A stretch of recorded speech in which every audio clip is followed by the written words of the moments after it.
Okay, so what you're going to do for this project, rather than just typing up another research project where you type it in Microsoft Word, it looks very boring, I want you to actually lay it out as a magazine layout.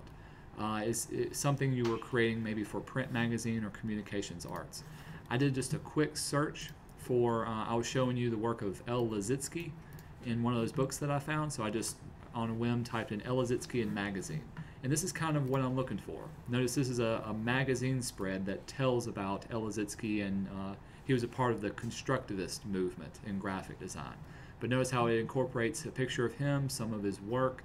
Things are divided into multiple columns.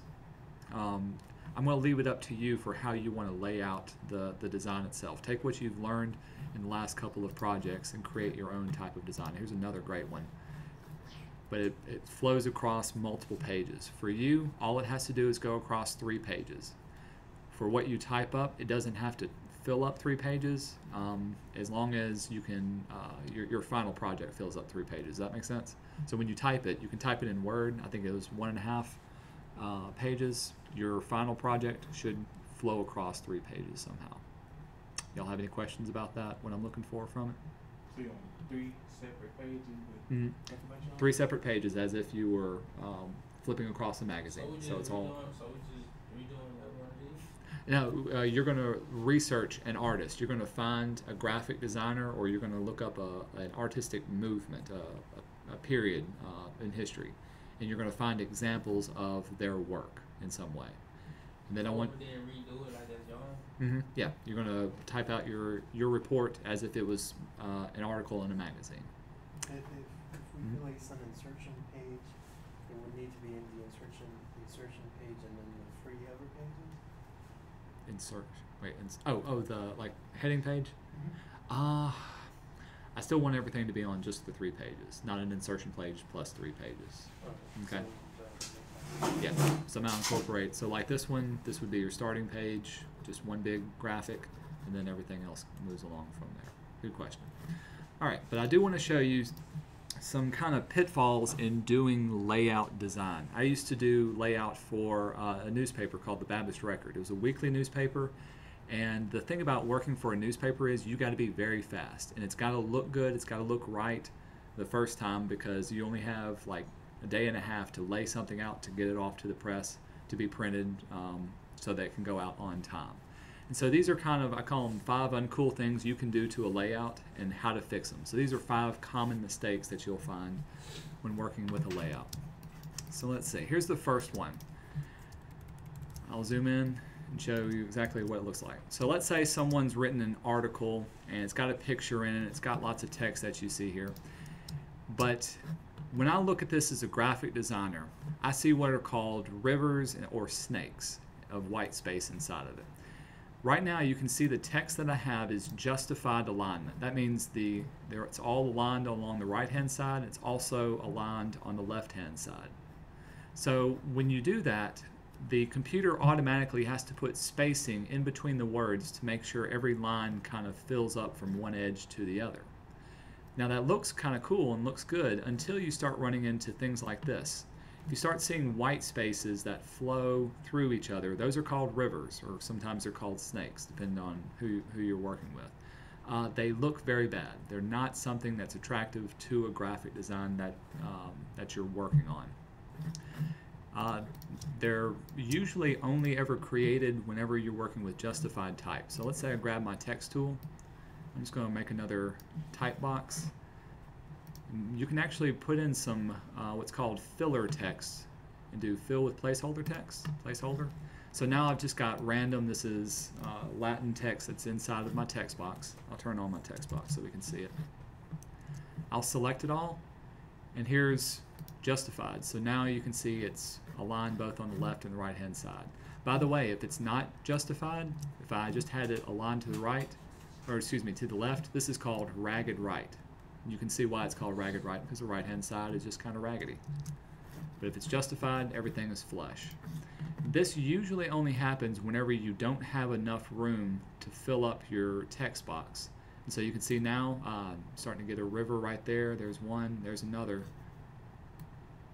And the smaller the space you have, the more visually they appear. And these just aren't very good. You don't want to have these in your space that you're working with. So here's how you can get rid of these, or some techniques that you can try if you do find yourself. So here's the same thing that I've created. First of all, give yourself just more space to work with for type. I'm going to move this out of the way.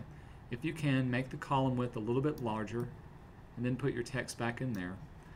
You can see I'm still getting a couple of them here, but I'd have to play around with it. There we go. That looks a lot better. Now I can even bring this back up. Even though I have a little bit of white space here, maybe I can even move that up. Nope, still getting it. I have a lot more room to play around with the spacing of it. So now I can bring them in, and even if are some little spaces, they're much smaller. They're a lot less noticeable. And this is a lot more desired in a page layout than having large gaps in between that area. Another easy way, if you have to be stuck with this particular side, just change the size of your text. I'm going to select it all, and That's what I did. yeah, change the size of it. The smaller it becomes, you can see I'm still getting a couple of them at 10 points. Still getting it at this one as well. You can play around with moving some different things around, even adjusting the size of an image. So that would look a lot better than having to have those rivers and spaces in there. Even if that doesn't work, I'll give you one more thing. I'll back up to the beginning. The last kind of resort that you can do is adjust your tracking and kerning. So what is tracking and kerning? You guys remember? Like the amount of space, like the space. Yeah, the amount of space that's in between the letters. So if I chose the word herd, I can adjust my tracking and kerning right here. Here's tracking, and this top one's kerning. Remember, kerning is individual letters. So since I have multiple letters, let's do the tracking. I'm going to track it up. You can see I can spread those out just a little bit. You don't want to get too far, else it'll start breaking up the word, but at least I can kind of close that gap just a little bit better, so that space isn't as big as it was before. These are little nitpicking things, but I guarantee if you go into a portfolio review, they're the first things that any professional will pick out. It's like, oh, I see rivers and valleys. You need to work on that.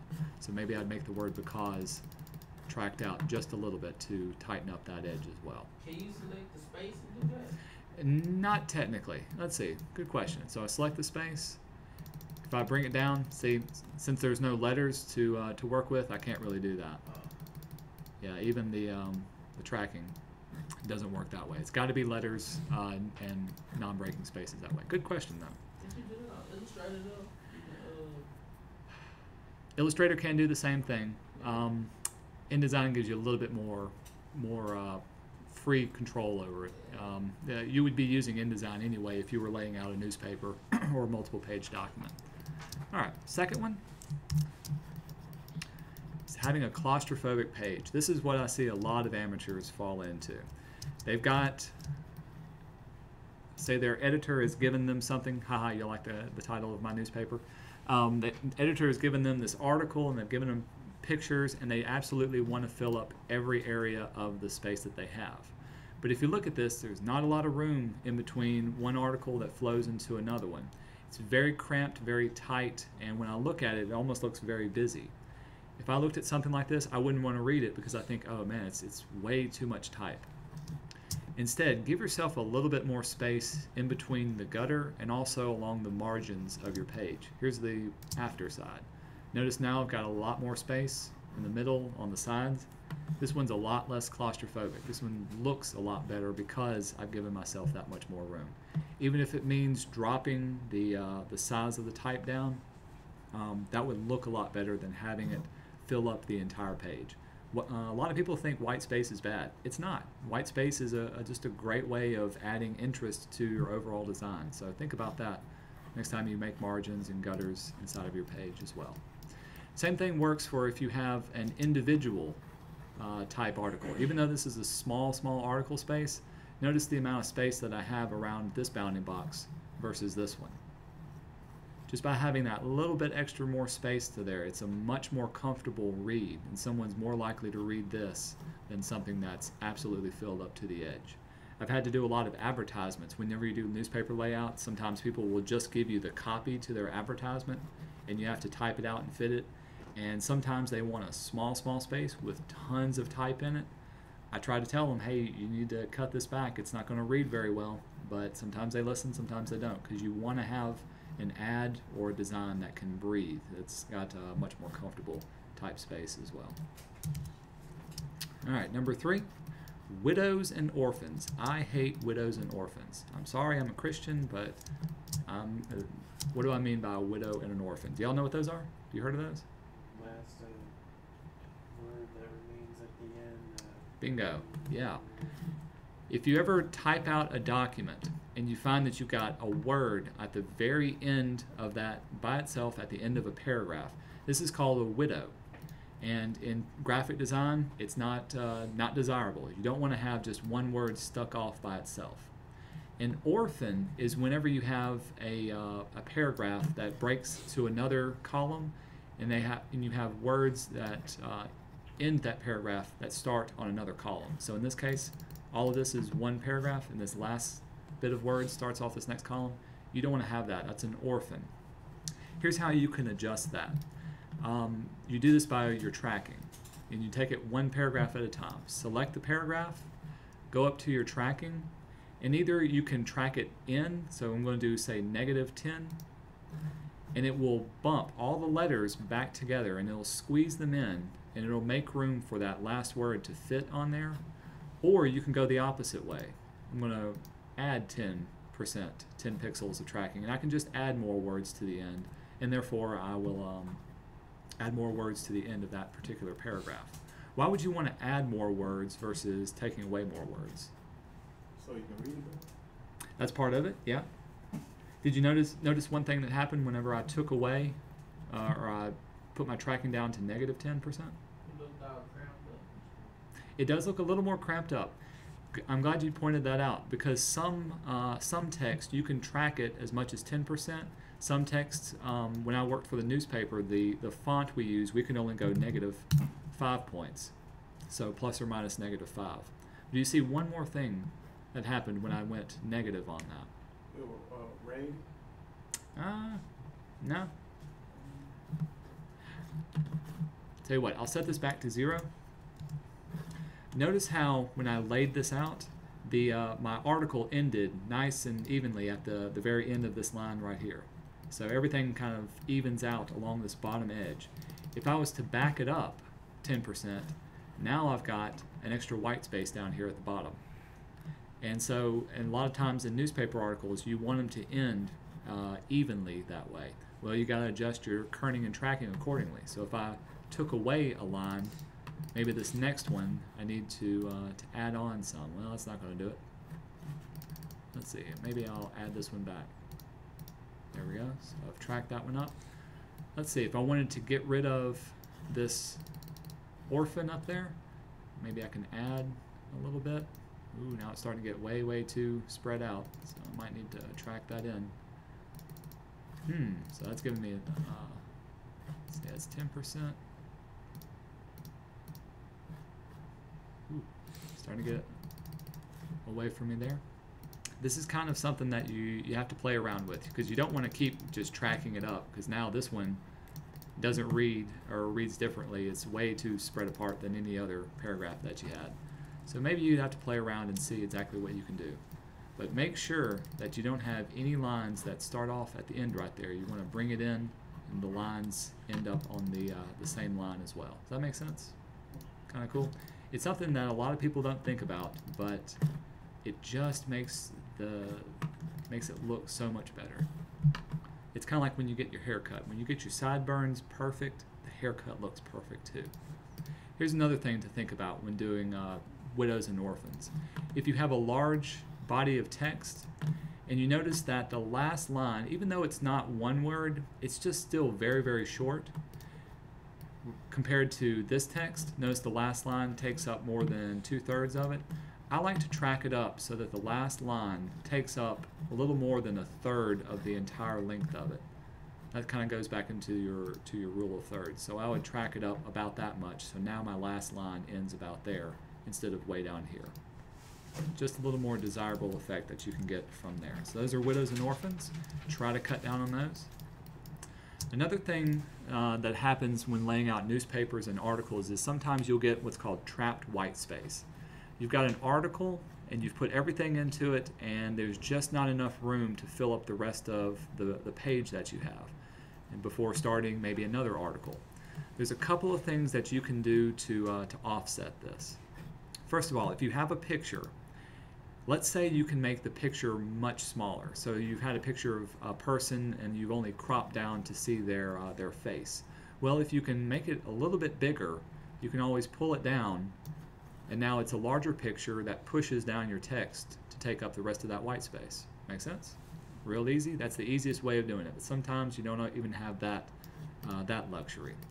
Another thing you can do, if you can ask for another picture, just make another picture box that fills in that white space, and so now you've got just another visual element that you can add to it. It takes up the room that's there. Even if that fails, the last thing you can do is adjust the leading of the articles, and you would have to do this for every article that you're working on. So what is the leading? If tracking controls the distance between different characters, what is leading controlled? The distance between Each individual line. Bingo. So with this one, I'm going to highlight this, and here's my leading.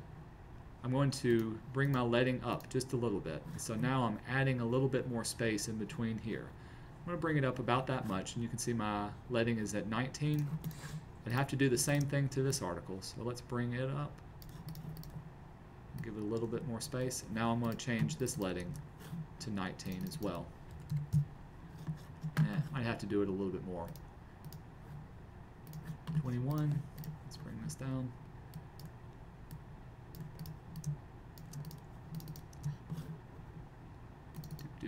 Okay, maybe 20 was the right one. Like I said, it's more of an art than a science. You're going to have to play around with it back and forth. But once you get it set, now that I've adjusted the leading, the entire thing fills up very, very nicely. You'd be surprised how many seniors we catch that have too much white space, too much trapped white space inside of it. This is the biggest culprit that all graphic designers do. Even I have a problem with this. There has to be good contrast between your text and any other element that's on the page. So let's take this top one up here. I've basically got 3 different values that I'm working with. Let's back up. I've got black, a dark gray, and I've even got a little bit of white right here. Whenever you put a dark on top of another dark, it's just not easy to see it. Now let's say this background, if I still wanted to keep it gray, maybe I can make the gray lighter. So I'm going to go up to my fill, change my tint. Let's see, let's drop it down even more. Having a light gray with the dark text on top of it is much, much easier to read than a dark over a dark. If you did want to keep it dark, then all you have to do is maybe change the color of your text. Instead of it being black, let's make it straight up white. So see how much that pops off the page versus the black that's on there? That's because you've got good contrast between the foreground and the background. I'd also have to do it to here as well. I was looking at some of y'all's redesigns that you had. If I had to find one problem that a lot of people run into, it's you've put text, light text over a light background, and so in some way you've got to make it stand out a lot more. Here's a big one that a lot of people do. Let's say that it's not a solid color, but it gets a gradation of color. So you've got something that's really light on one side and dark and mid-tone in between. So it doesn't matter what color you choose. Right now it's white on top of a gradient. It doesn't show up well over here. If I was to change my text to black, see, now it doesn't show up well over here. So what can you do? How would y'all solve this? I changed the word gradient the opposite way. Oh wait, the gradient itself to go in the opposite? Okay, let's try that. Grab my gradient tool. I think if I did it this way, no, let's do it this way. Oh, see, now I can't read it on this side. I'm talking about the wording, the text. Like, grade one way and the. So you would have a. Oh, I see. So you'd have a gradient over the text. Hey, that's a great idea. Let's try that one. Let's see. Grab a gradient. Oh, I'm sorry. I hit hide. Let me bring it back. There we go. All right. So now you want to go this way. Hey, that does kind of solve it. Still kind of, once the gray on top of the gray, kind of hard to read in that way as well. But that is a very clever way of doing it. So now you've got the light and the dark on that way. Isn't where you said stroke or drop shadow? Bingo. There's another great way of doing it too. Adding a drop shadow to this, something to outline it. So if I say did a stroke, let's see, I'm going to choose my text. Adding just a little, I don't want to do that, I want to do it to my text. There we go. Let's add an outline to my to my type. Now I've got an outline to it. I can read it that way as well. So just another great way of doing it. Works the same way for colors as well. The red that's on top of the blue you see here, they're both about the same value. Even though they're different colors, they still have that mid-tone value. You would want to make the background either darker or lighter just to give a little bit more contrast. So let's say, got my blue, made it a darker blue. Let's make it even darker so you can see it. Now there's a lot more contrast with the blue that's in the background. Yeah, let's even make it lighter. Now there's a lot more contrast simply because the foreground and the background. Let's see. Is that hard to look at right there? Almost kind of makes your eyes want to bleed right there. That's because the contrast on those two really doesn't work. Let's make the red maybe even lighter.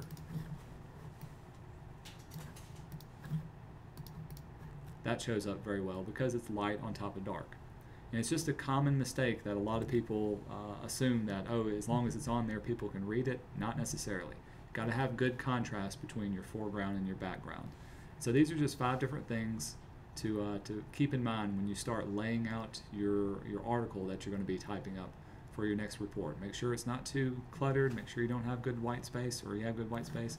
Watch out for rivers of white space as well. What questions y'all have? Good. All good? All right.